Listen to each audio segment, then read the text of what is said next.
everyone, welcome back to Coffee, Crochet, and Conversation. I hope you survived my little break without letting the chaos get too loud. Or, without turning your commute into like a Rainbow Road Mario Kart speedrun. I promise I didn't miss you that much. All right, well, maybe just a little considering I didn't take my 2 weeks, I only took one. Also, a big shout out to all of you guys.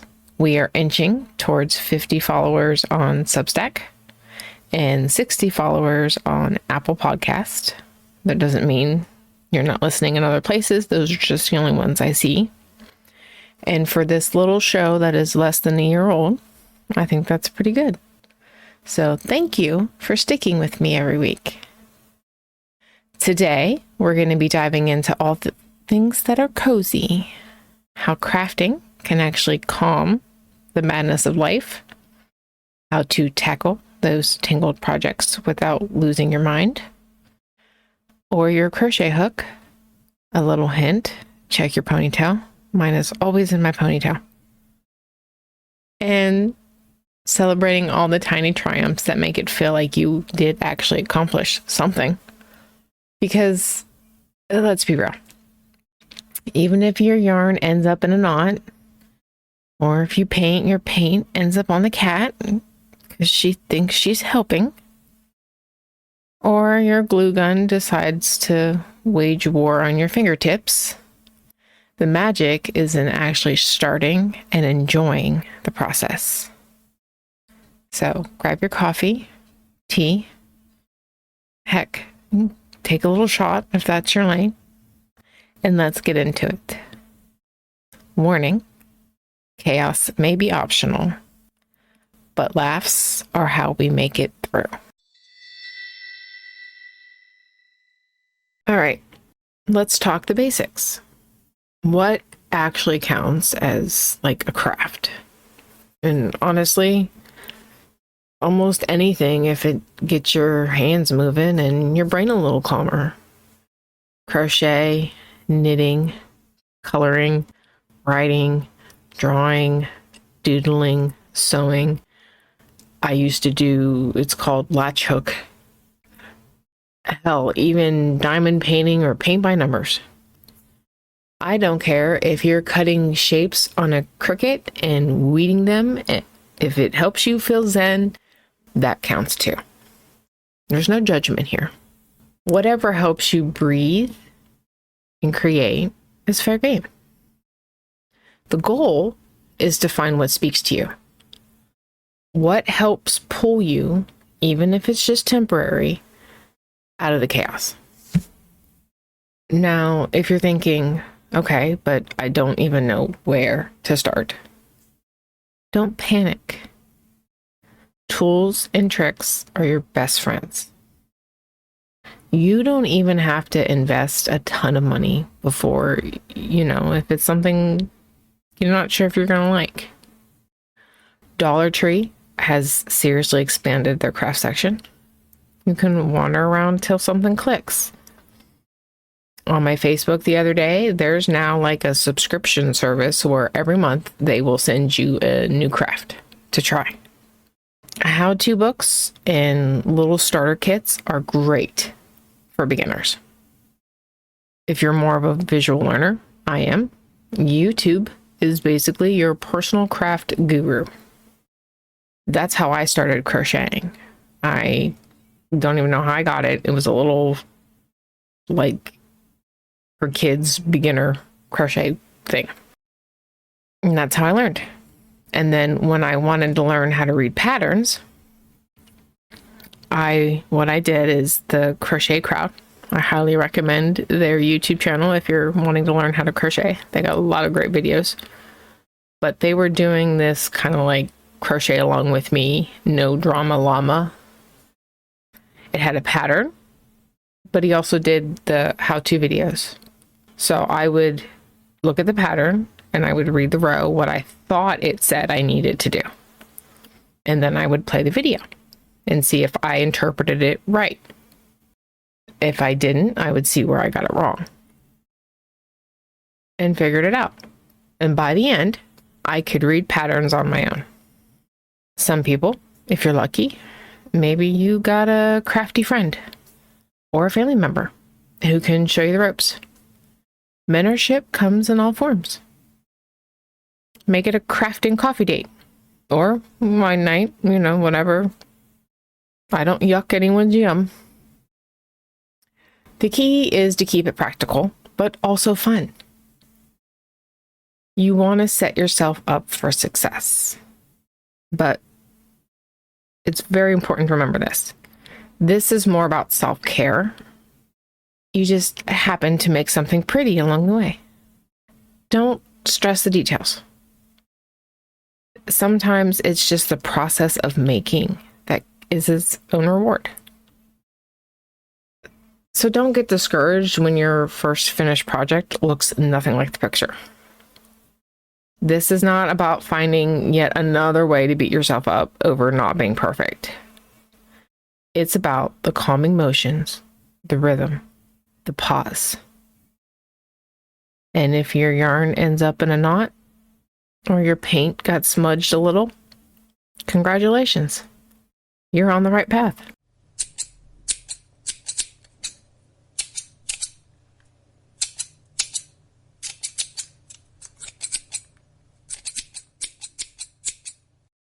All right, let's get into our stitch happens, my chaos memory. So I'm going to go back to my early crafting days. My grandma, my stepdad's mom, and my mom, they were the crafters. Like, they were constantly sewing and crocheting and things like that.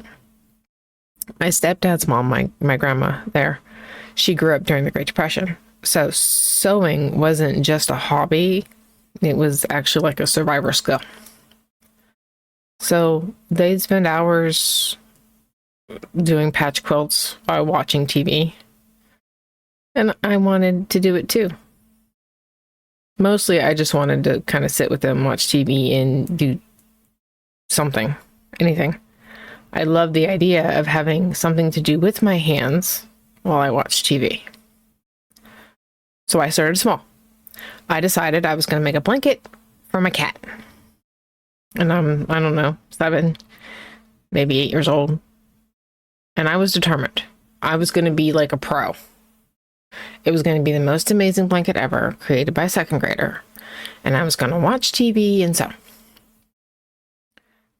The only problem is I thought I was jumping straight to master level while barely knowing the beginning tutorial.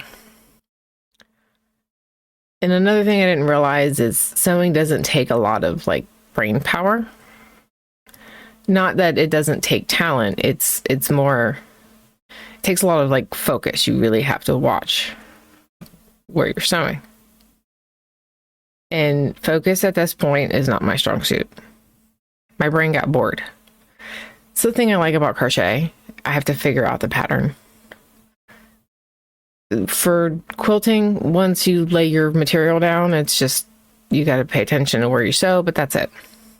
So I ended up paying more attention to the TV than the blanket. So one night after working on it for a few hours, I decided I was done. I was done trying. I'm going to set it aside. And it wouldn't move. Yeah. I had sewn the blanket to my sweatpants. So I stood up and realized I basically had a skirt. And I would love to tell you that that was the only time that happened. It was not. I did it a few more times before I finally finished the thing. And honestly, it was a disaster. I don't even know where it's at. It probably got thrown away. In hindsight, it's absolutely hilarious. And that's when I kind of realized quilting just wasn't, it wasn't my speed. It takes too much patience, too much sustained focus. You got to pay attention to where your thing is. I don't do that well with the mindless repetition. I mean, I do to a certain extent, but when that's all it is, my brain wanders. And apparently that is how you get quilted pants. So then I switched to plastic canvas, and that was much more my speed.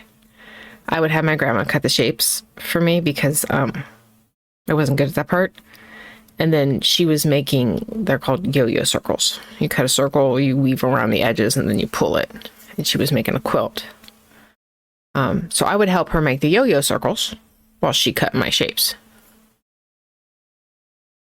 Plastic canvas worked because I had to look back and forth at the pattern to keep track of the colors.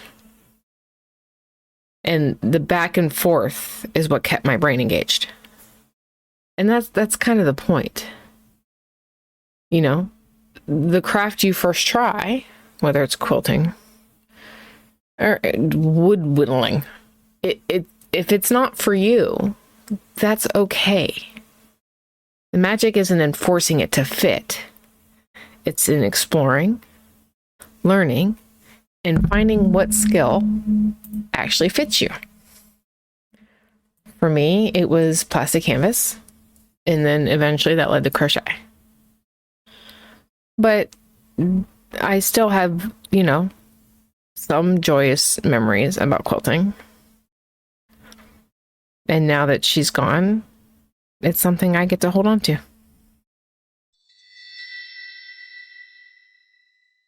So let's talk about why crafting can basically be like therapy on a budget in disguise.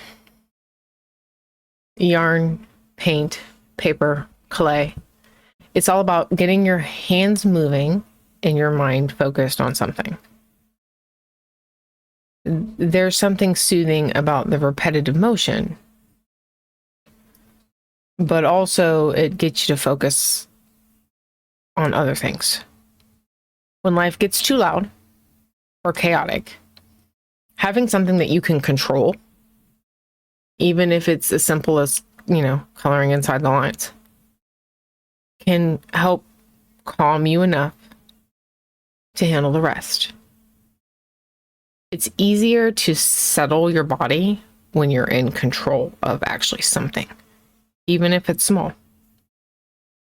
And I've felt this before. A few years ago, my brother was hospitalized with a very fast-moving leukemia. It was called the APL subtype.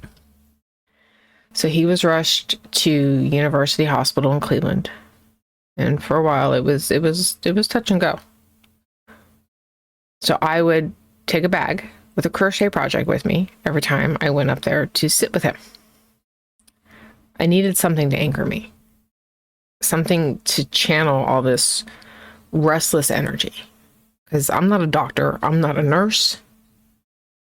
There's nothing I can physically do other than sit there and support. But my crochet was one small thing that I could control. And that incredibly uncontrollable moment, I ended up making this huge barn owl with wide wings. The pattern is Crafting Henshin's pattern. I made a chomper hat for my son from Twisted Hatter. Eventually, when he was getting ready to go home, I used my Cricut and I made him a custom sweatshirt. When he was doing outpatient, I made dolls and bears for his nurses. It wasn't about perfection. It was about creating that little bit of calm in the middle of a storm. And spreading a little bit of love and hope while I was at it. So yeah, I made him a sweatshirt, which he loved. So then he had me make more shirts and sweatshirts for people that were supporting him. When he finished his chemo, I made the shirt for him, my dad, and my uncle, because they were the ones that did the back and forth outpatient with him. So they all wore, I made them matching shirts for them to wear the day he got to ring the bell. Even when the projects don't come out perfect, there's still a value in the process. There's a calm in it. It helps ground you. Those messy tangles of yarn, unfinished paintings, or half-completed sewing projects, they're tiny moments of mindfulness. You have to give yourself permission to enjoy the act, not the outcome. And remember, creative burnout is real. Pace yourself. And if you have more than one hobby, feel free to rotate. If it stops feeling smoothing, switch to another one. It's okay to put the project down and walk away and come back to it later with fresh eyes. Crafting isn't always about making. It's about being.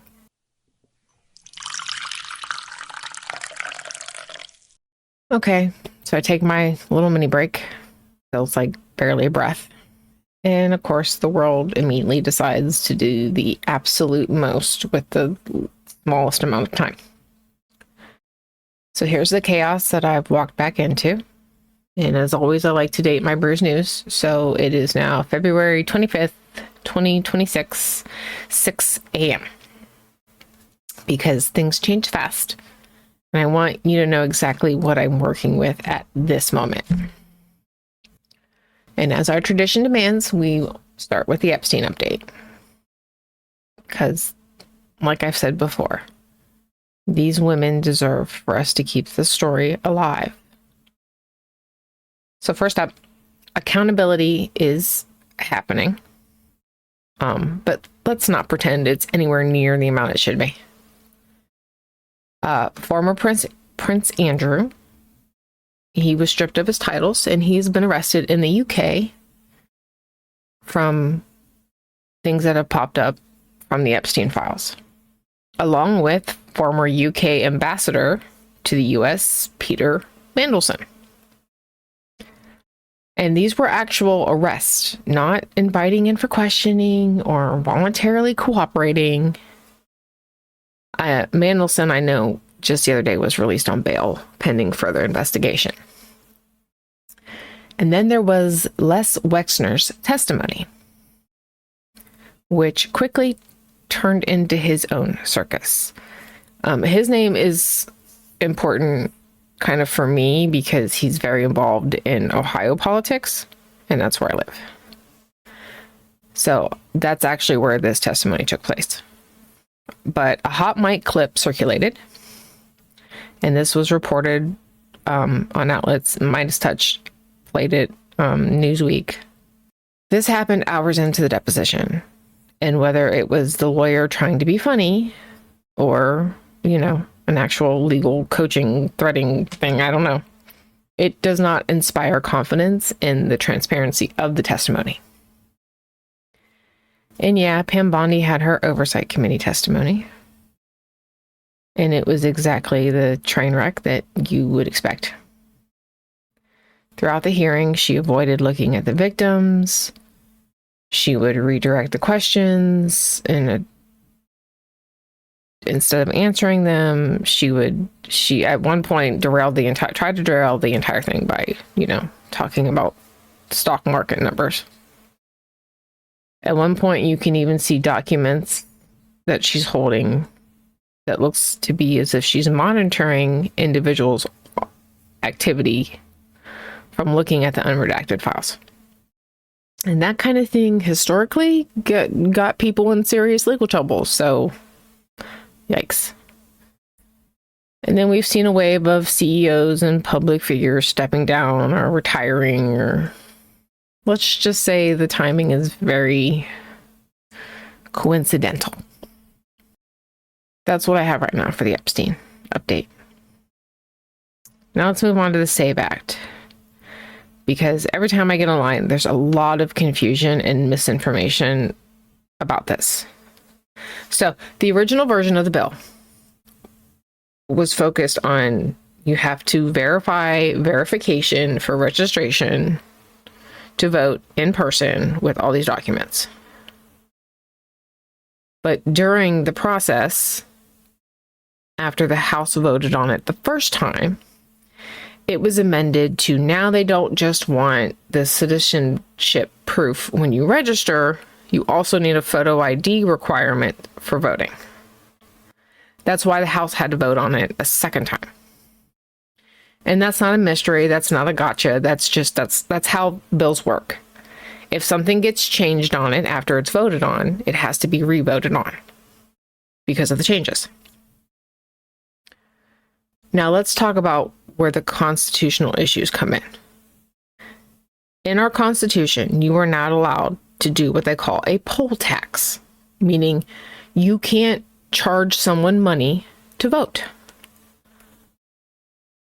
The critics of this bill, their point is that requiring documents like a birth certificate, a marriage certificate, some have said getting a notarized name change form, or a passport, all of those things cost money to get a copy of.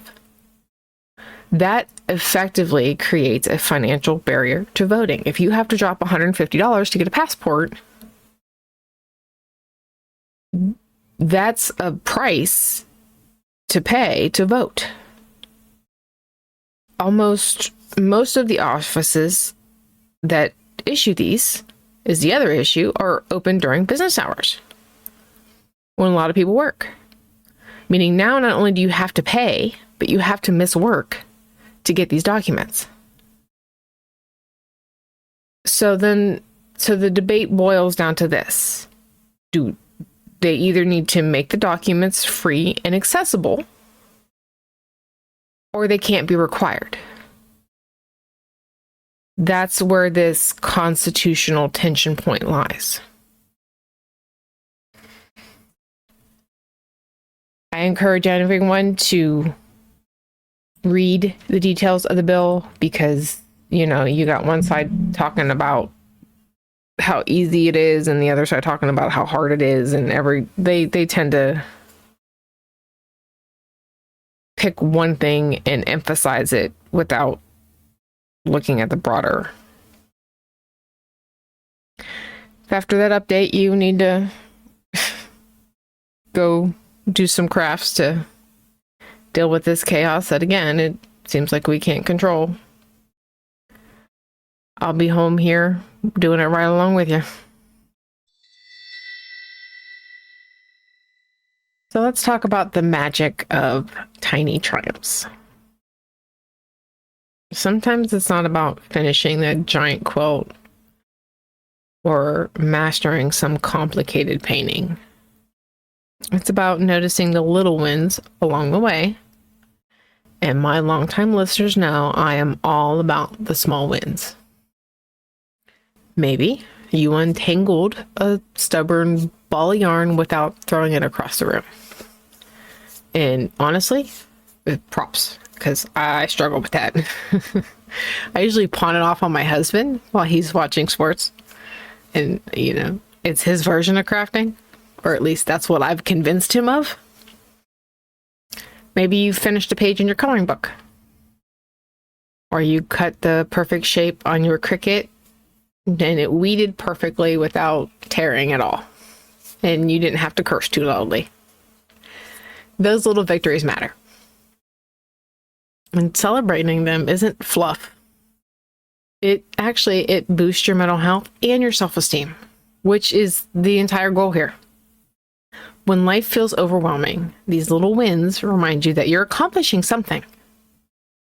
Even if it doesn't look like the perfectly curated Instagram post, it's proof that you're moving forward, that you're learning, and that you're showing up for yourself.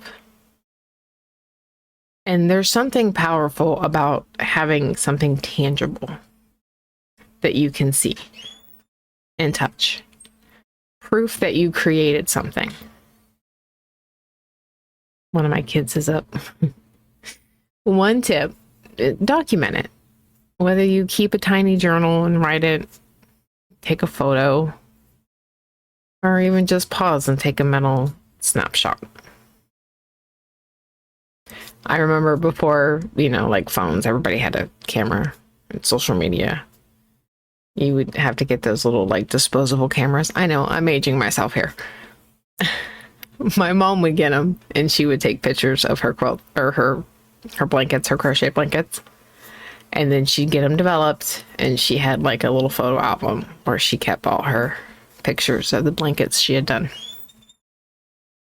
Now you can just create a private album on your phone, on your social media.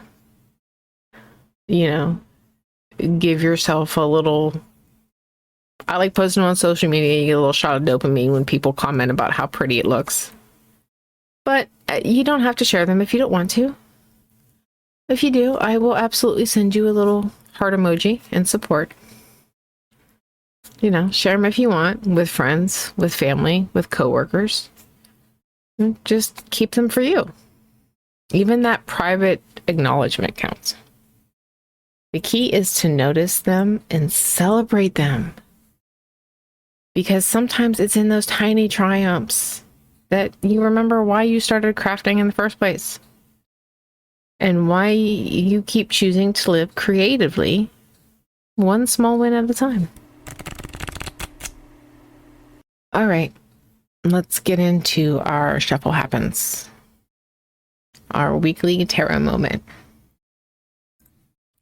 As you know, last episode, we wrapped up with the major arcana, and the card was the World.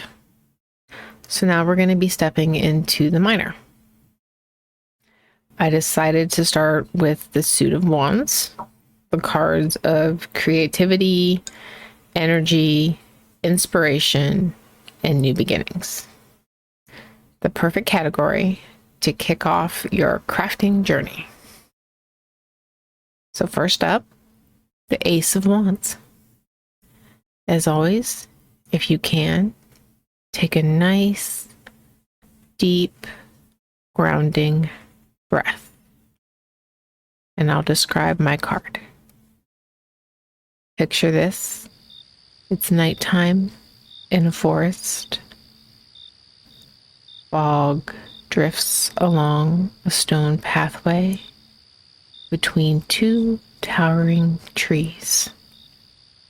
Standing on the path is a woman in a flowing red dress and a witch's hat, holding a wand that's illuminating the space around her. The wand is casting a warm glow on her long blonde hair, making starlight sparkle across her dress. And from its tip flows a blue, glowing energy that's creating a glowing doorway between the trees. She's literally making a path for you, your own gateway into something new. Stars shimmer above. Fog swirls gently at your feet. It feels like the universe is handing you a personal invitation. Upright, the Ace of Wands is all about new beginnings, creative energy, and the motivation to start fresh projects. It's that spark, that idea, that brain itch, the nudge to finally do something with it. Reversed, this card can point to blocked energy, procrastination, or just a basic fear of starting. Maybe you're overthinking it. Maybe you're waiting for the perfect moment. But that spark hasn't gone anywhere. It's still there. You just have to take the first step. And for us crafty souls, this card is perfect. Whether you're picking up a crochet hook, a paintbrush, or firing up your Cricut after a long break, the Ace of Wands is basically saying, go ahead, create, walk the path. You don't need the whole staircase. Just light the first spark. Just start and let the rest unfold. All right, besties. As we wrap up today's episode, here's your gentle nudge to start a new project, learn a new hobby, no matter how small. It doesn't have to be perfect. Doesn't have to be complicated. Sometimes creativity is about the journey, not just the end project. And hey, I'd love to hear from you. Send me your stories, your triumphs, your crafting fails, the whole beautiful, chaotic mess of it. And if you're feeling generous, go ahead and feed that algorithm monster while you're at it. Share the show, share your chaos, your wins, a picture of something you made. I'll see it, and so will the rest of our cozy little corner in the crafting world. Until next time, happy crafting, my friends. And as always, keep your stitches sassy, your coffee strong, and your spirit grounded.